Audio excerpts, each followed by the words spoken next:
इस कहानी का शीर्षक है एक खुशकिस्मत बहू की कहानी। मेरी मैरिज तय होने के समय से ही मोबाइल पर बात होने लगी थी। मेरी इनसे अच्छे लगे थे मुझे ये सुलझे हुए नेक इंसान। मैं अक्सर इनसे पूछती कि अगर मेरी और आपकी माँ की कभी कोई झगड़ा हुआ तो आप किसका साथ देंगे।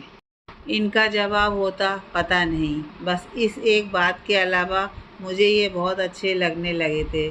जब मैं पहली बार इस घर में आई थी तो बहुत अजीब सा था सब।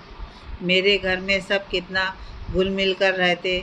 कभी कभी तो हम मजाक मजाक में किसी एक को चिढ़ाने के लिए उसकी थाली में रखे खाने को खा जाते। और यहाँ मजाल की कोई एक कमरे में एक टेबल पर बैठकर भी खाना खा ले। सब राजा बाबू, सबको अपने अपने कमरे में खाने का शौक। इनकी माँ से बड़ा डर लगता था मुझे, जाने कब टोक दें। मैं कभी भी सुबह सुबह उठने की आदी नहीं थी, पर यहाँ नियम से जल्दी उठ जाती। एक बार देर से नींद खुली तो देखा कि सासू माँ किचन में नाश्ता बना रही हैं।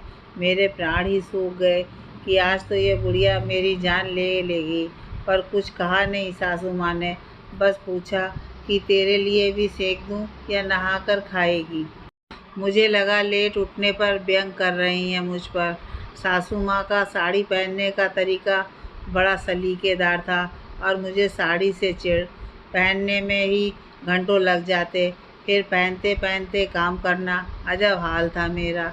हर आधे पौने घंटे में फिर से सब ठीक करना पड़ता, नहीं तो सासू माँ टोक देती कि तमीज़ नहीं है क्या, ठीक से पहनो। एक बार तो चिढ़ ही गई, बोली कि जब नहीं पहनना आता तो या तो सीख लो या जो आता है वो पहनो। कार्टून क्यों बन जाती हो। बहुत रोना आया था मुझे। एक तो इतनी मेहनत करो और ऊपर से सुनो भी। मैंने भी ठान लिया कि अब साड़ी जाए चूल्हे में। पति की भी बड़ी ख़राब आदत थी, घर आते ही पहले अपनी माँ के पास आकर बैठ जाते और कभी कभी तो घंटों बैठे रहते।